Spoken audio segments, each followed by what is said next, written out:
Praise the Lord. This morning we're going to be talking about what it takes to overcome Satan and what it takes to resist him. And sometimes we was kind of hitting on this Friday night. Sometimes we go along and we're doing great and we're doing good, and then all of a sudden we have something that happens, something that comes up, or something that we're tempted with, or whatever it may be that challenges us. What does it take to not fall when we're hit? Amen? You think about, wrestlers and fighters and they train to be able to know what to do when they're attacked. The soldiers in the military are trained to know what to do when they're hit or when they're attacked. And they know what it takes. They train and train and train. So what makes us think that we don't have to do the same thing? What is it? Why do we think that we can sit back and relax and think that everything's going to be all right, even though Satan is fighting us? We're going to look this morning, and I've got somebody that's going to help me out this morning. Joey is going to be helping me out. We're going to be tag teaming this morning a little bit, and so we're going to be talking about when you're tempted and when Satan comes against you, what it takes to overcome. And I want to look at just a couple of verses to start out with. Romans, the 8th chapter. Romans, the 8th chapter. I want everybody to turn to that this morning.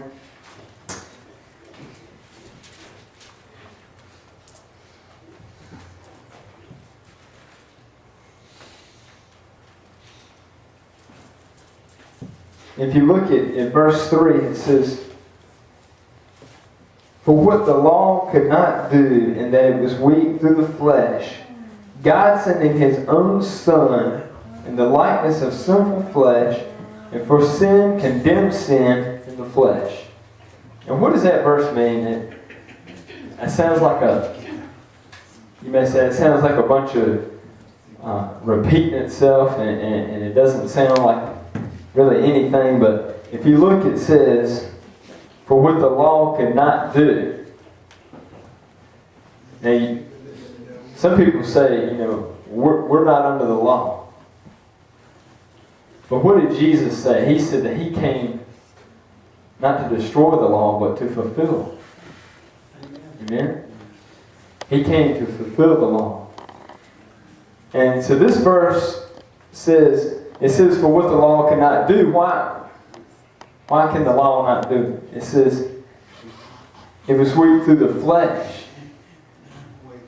In flesh alone, when we're just in our own flesh and we're not in the Spirit, and we don't have Jesus, it is impossible for us to live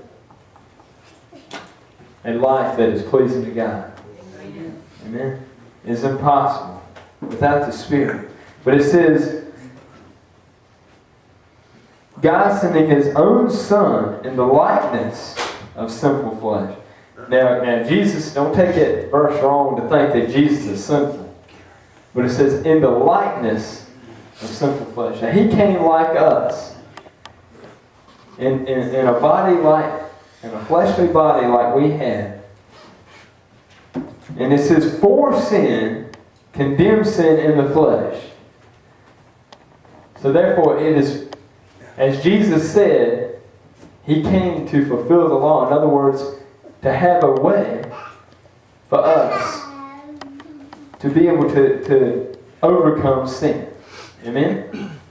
To overcome it. So we can be overcomers. I'm going to let Joey come up, and he's got something that he's going to share this morning. Amen. And you know, sometimes we can't always control our flesh, but Jesus can. So, and every day that we don't pray, we're really walking in our flesh because we're not spending time with God. And you think that because you're tempted, that when you think of temptation, you always think of lust, or you think of drinking, or you think of some type of sin that you do all the time. But we're actually tempted every day, whether we want to admit it or not. And sometimes the most weapon that the devil will tempt us with is our tongue. And in James 3:8, it says that no man can tame the tongue. It is an unruly evil full of deadly poison. Now, that don't mean that God can't tame the tongue. It says that man can't tame the tongue. Amen. So if you go every day and you don't spend time with God and you don't pray, you're letting your tongue and your mind slip away. And you're being tempted with cussing. And you're being tempted on how you're going to talk to somebody. And then the biggest one that we don't realize sometimes is lying. You're tempted with lying because you're not praying and you're not staying up there with God. You're not keeping your relationship in. And real quick, I'm going to do something. Josh, you're going to be my father, okay? B, you're going to be my friend. Like you're always my friend anyway, so you can just come over here. And what I'm going to tell my father is, I'm going to go out and hang out with John today. We're going to go, and we're going to go to the church and do a couple things, and we're going to do this and do that, and it's going to be a bunch of games. So I should be home about 9 o'clock. Do you have a problem with that, Father? That'd be fine. Okay, if you need anything, or if anything happens, just call John's cell, and I'll be there. Okay? All right. And I'll see you later. All right. Hey, buddy, what's up? Hey, B, how's it going? You ready to go to Greensboro tonight and go do that thing and look at those women, go to that mall and walk around?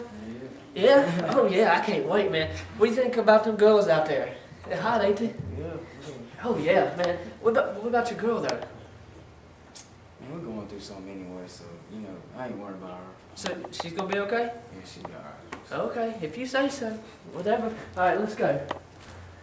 Hey, John. Yeah, this is Joey's dad. I was just wondering if you could pass on a little